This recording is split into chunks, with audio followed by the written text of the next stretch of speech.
Music. Follow father. विदेही और अव्यक्त बाप दादा बोले, आज सर्व स्नेही बच्चों के स्नेह का रिस्पॉन्ड करने के लिए बाप दादा मिलन मनाने के लिए आए हैं। विदेही बाप दादा को देह का आधार लेना पड़ता है। किस लिए? बच्चों को भी विदेही बनाने के लिए। जैसे बाप विदेही देह में आते हुए भी विदेही स्वरूप में विदेहीपन का अनुभव कराते हैं, ऐसे आप सभी जीवन में रहते, देह में रहते विदेही आत्म स्थिति में स्थित हो, इस देह द्वारा करावनहार बन कर्म कराओ। यह देह करणहार है। आप देही करावनहार हो। क्या महसूस हो? यहाँ भरकोटी में बैठ के मैं इस देह से कर्म करा रहा हूँ। इस स्थिति को विदेही स्थिति कहते हैं। चलते फिरते क्या महसूस हो? मैं आत्मा इस देह को चला रही हूँ। इसी को ही फॉलो फादर कहा जाता है। सदा फॉलो फादर करने के लिए अपनी बुद्धि को दो स्थितियों में स्थित रखो। बाप को फॉलो करने की स्थिति है सदा अशरीरी भव। कौन सा बाप? निराकारी बाप को फॉलो करने की स्थिति अशरीरी। विदेही भव निराकारी भव। दाता अर्थात ब्रह्मा बाप को फॉलो करने के लिए सदा अव्यक्त स्थिति भव, फरिश्ता स्वरूप भव, आकारी स्थिति भव। देह को जैसे कि उपराम देह होते हुए नहीं है, व्यक्त में रहते हुए भी अव्यक्त। इन दोनों स्थिति में स्थित रहना फॉलो फादर करना है। इससे नीचे व्यक्त भाव, देह भान, व्यक्ति भाव, इसमें नीचे नहीं आओ। व्यक्ति भाव व व्यक्त भाव नीचे ले आने का आधार है। इसलिए सबसे परे इन दो स्थितियों में सदा रहो। कौन कौन सी? आकारी और निराकारी। तीसरी के लिए ब्राह्मण जन्म होते ही बाप दादा की शिक्षा मिली हुई है कि इस गिरावट की स्थिति में संकल्प से व स्वप्न में भी नहीं जाना। यह प्रायी स्थिति है। जैसे अगर कोई बिना आज्ञा के परदेश चला जाए तो क्या होगा? बाप दादा ने भी यह आज्ञा की लकीर खींच दी है। इससे बाहर नहीं जाना। अगर अवज्ञा करते हैं तो परेशान भी होते हैं, पश्चाताप भी करते हैं। इसलिए सदा शान में रहने का, सदा प्राप्ति स्वरूप स्थिति में स्थित होने का सहज साधन है फॉलो फादर। फॉलो करना तो सहज होता है ना। जीवन में बचपन से फॉलो करने के अनुभवी हो। बचपन में भी बाप बच्चे को उंगली पकड़ चलाते हैं, उठने बैठने में फॉलो कराते हैं। फिर जब गृहस्थी बनते हैं तो भी पति पत्नी को एक दो के पीछे फॉलो कर चलना सिखलाते हैं। फिर आगे बढ़ गुरु करते हैं तो गुरु के फॉलोवर्स भी बनते हैं, अर्थात फॉलो करने वाले। लौकिक जीवन में भी आदि और अंत में फॉलो करना होता है। अलौकिक पारलौकिक बाप भी एक ही सहज बात का साधन बताते हैं। क्या करूं, कैसे करूं, ऐसे करूं या वैसे करूं, इस विस्तार से छुड़ा देते हैं। सभी प्रश्नों का उत्तर एक ही बात है, फॉलो फादर। साकार रूप में भी निमित्त बन कर्म सिखलाने के लिए 84 जन्म लेने वाली आत्मा, 84 जन्म लेने वाली ब्रह्मा की आत्मा निमित्त बनी। कर्म के कर्म बंधनों से मुक्त होने में, कर्म संबंधों को निभाने में, देह में रहते विदेही स्थिति में स्थित रहने में, तन के बंधनों को मुक्त करने में, मन की लगन में मगन रहने की स्थिति में, धन का एक एक नया पैसा सफल करने में, साकार ब्रह्मा साकार जीवन में निमित्त बने। कर्म बंधनी आत्मा कर्मातीत बनने का एग्जाम्पल बने। तो साकार जीवन में फॉलो करना सहज है ना। यही पाठ हुआ फॉलो फादर। प्रश्न भी चाहे तन के पूछते, संबंध के पूछते व धन के पूछते हैं, सब प्रश्नों का जवाब ब्रह्मा बाप की जीवन है। जैसे आजकल के साइंस वाले हर एक प्रश्न का उत्तर कंप्यूटर से पूछते हैं, क्योंकि समझते हैं मनुष्यों की बुद्धि से यह कंप्यूटर एक्यूरेट है। बनाने वाले से भी बनी हुई चीज़ को एक्यूरेट समझ रहे हैं, लेकिन आप साइलेंस वालों के लिए ब्रह्मा की जीवन ही एक्यूरेट कंप्यूटर है। इसलिए क्या कैसे के बजाय जीवन के कंप्यूटर को देखो। कैसा और क्या का कनेक्शन ऐसे ही बदल जाएगा, क्वेश्चन ऐसे ही बदल जाएगा। प्रसन्न चित्त के बजाय प्रसन्न चित्त हो जाएंगे। प्रसन्न चित्त हलचल बुद्धि है, इसलिए प्रश्न का चिन्ह भी टेढ़ा है। क्वेश्चन लिखो तो टेढ़ा बांका है ना, और प्रसन्न चित्त है बिंदी, तो बिंदी में कोई टेढ़ापन है? चारों तरफ से एक ही है।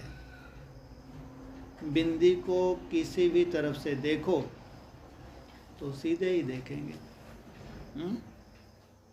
पूरी मुस्कुराहट किसमें भरी हुई है? बिंदी में। और एक जैसी ही देखेंगे, चाहे उल्टा चाहे सुलटा। खड़े हो जाओ, बहुत हो गया। चाहे उल्टा चाहे सुलटा। प्रसन्न चित्त अर्थात एक रस स्थिति में एक बाप को फॉलो करने वाले। फिर भी सार क्या निकला? फॉलो ब्रह्मा, साकार रूप फादर व फॉलो आकार रूप ब्रह्मा फादर। चाहे ब्रह्मा बाप को फॉलो करो, चाहे शिव बाप को फॉलो करो, लेकिन शब्द वही है। कौन सा? Follow father. इसलिए ब्रह्मा की महिमा, ब्रह्मा बंदे जगत गुरु कहते हैं, क्योंकि फॉलो करने के लिए साकार रूप में ब्रह्मा ही साकार जगत के लिए निमित्त बने। आप सभी भी अपने को शिव कुमार नहीं कहलाते हो। क्यों? पढ़ाने वाला कौन है? लेकिन शिव कुमार ही नहीं कहलाते। क्या कहलाते हो? ऐसा क्यों है जी? ब्रह्मा के द्वारा, इसलिए। अच्छा। मैंने शिव बनना तो बहुत मुश्किल है। उस निराकारी स्टेज में सदा रहना, वो तो एक ही हो सकता है। ब्रह्मा को फॉलो करना, देवी देवता बनना, फिर भी सहज है। ब्रह्मा कुमारी कहलाते हो। साकार रचना के निमित्त साकार श्रेष्ठ जीवन का सैंपल ब्रह्मा ही बनता है। कब तक?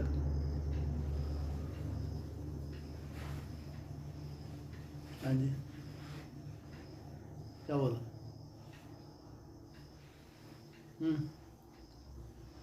कब तक बनता है?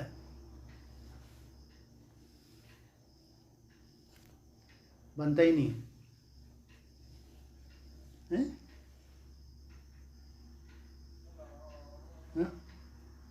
कब तक बनता है? बहुत मुश्किल है। ये केस ज़्यादा दिक्कत वाला। हम तो ज़बरदस्ती पीस रहे हैं।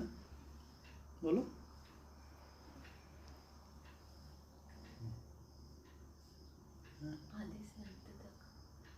आदि से अंत तक। आदि में भी सैंपल था। हाँ, तो अंत कब? 27 के आसपास। तो श्रेष्ठ जीवन का सैंपल ब्रह्मा ही बनता है। इसलिए सतगुरु शिव बाप को कहते हैं। गुरु सिखलाने वाले को कहते हैं। क्या कहा? सतगुरु शिव बाप को कहते हैं, गुरु सिखलाने वाले को भी कहते हैं। जगत के आगे सिखलाने वाला ब्रह्मा ही निमित्त बनते हैं। तो हर कर्म में फॉलो करना है। ब्रह्मा को इस हिसाब से जगत गुरु कहते हैं। इसलिए जगत ब्रह्मा की वंदना करता है।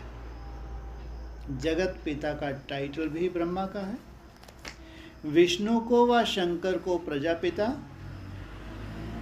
नहीं कहते। पूरी प्रजा का मालिक कौन बन के बैठता है? ब्रह्मा। वह मालिक के हिसाब से पति कह देते हैं। पति अर्थात रक्षक, लेकिन है पिता। जितना ही जगत का प्यारा, उतना ही जगत से न्यारा बन अभी अव्यक्त रूप में फॉलो अव्यक्त स्थिति भाव का पाठ पढ़ा रहे हैं। समझा? किसी भी आत्मा का ऐसा इतना न्यारापन नहीं होता। कैसा? कैसा?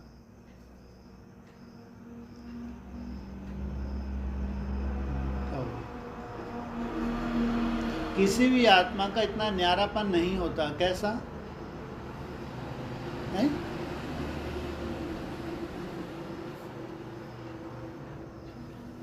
हैं जी?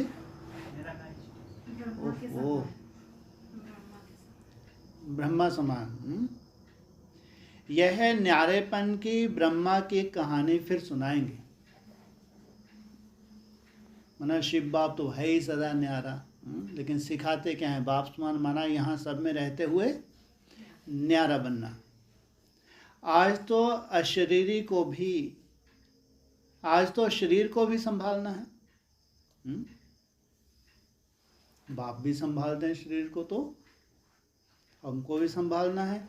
जब लोन लेते हैं तो अच्छा मालिक वही होता है जो शरीर को, स्थान को शक्ति प्रमाण कार्य में लगावे। फिर भी बाप दादा दोनों के शक्तिशाली पार्ट को रथ चलाने के निमित्त बना है। यह भी ड्रामा में विशेष वरदान का आधार है। कई बच्चों को क्वेश्चन भी उठता है कि यही रथ निमित्त क्यों बना? दूसरे तो क्या इनको, गुलजार बहन को भी उठता है, दूसरों को भी उठता है, तो दादी को भी उठता था क्वेश्चन। लेकिन जैसे ब्रह्मा भी अपने जन्मों को नहीं जानते थे ना, यह भी अपने वरदान को भूल गई है। कौन? सोचो बेचारी। यह विशेष साकार ब्रह्मा का आदि साक्षात्कार के पार्ट समय का बच्ची को वरदान मिला हुआ है। कौन सा? साक्षात्कार का वरदान मिला हुआ है। ब्रह्मा बाप के साथ आदि समय एकांत के तपस्वी स्थान पर इस आत्मा के विशेष साक्षात्कार के पार्ट को देख ब्रह्मा बाप ने बच्ची के सरल स्वभाव, इनोसेंट जीवन की विशेषता को देख यह वरदान दिया था कि जैसे अभी इस पार्ट में आदि में ब्रह्मा बाप की साथी भी बनी और साथ भी रही, ऐसे आगे चल बाप के साथी बनने की, समान बनने की ड्यूटी भी संभालेगी। आदि से भी साथ, सहयोग, और अंत में इसलिए कहते हैं गुलजार दादी को तो अभी शरीर नहीं मिला। बड़ा नंदी और छोटा नंदी ब्रह्मा बाप के समान सेवा में पार्ट बजाएगी, तो वो ही वरदान तकदीर की लकीर बन गए और ब्रह्मा बाप समान रथ बनने का पार्ट बजाना यह नूंद गई। फिर भी बाप दादा इस पार्ट बजाने के लिए बच्ची को भी मुबारक देते हैं। इतना समय, इतनी शक्ति को एडजस्ट करना, यह एडजस्ट करने की विशेषता की लिफ्ट के कारण एक्स्ट्रा गिफ्ट है। फिर भी बाप दादा को शरीर का सब देखना पड़ता है। बाजा पुराना है और चलाने वाले शक्तिशाली हैं। फिर भी हाँ जी के पाठ के कारण अच्छा चल रहा है, लेकिन बाप दादा भी विधि और युक्ति पूर्वक ही काम चला रहे हैं। मिलने का वायदा तो है, लेकिन विधि समय प्रमाण परिवर्तन होती रहेगी। बच्चों से मिलने का वायदा तो है, लेकिन विधि क्या होगी ये नहीं कह सकते। अभी तो 18वें वर्ष में सब सुनाएंगे, अभी थोड़ा रुको। कब सुनाएंगे? 18वां वर्ष आ रहा है, 17वां तो पूरा करना ही है। 17वां पूरा हुआ, 18 शुरू।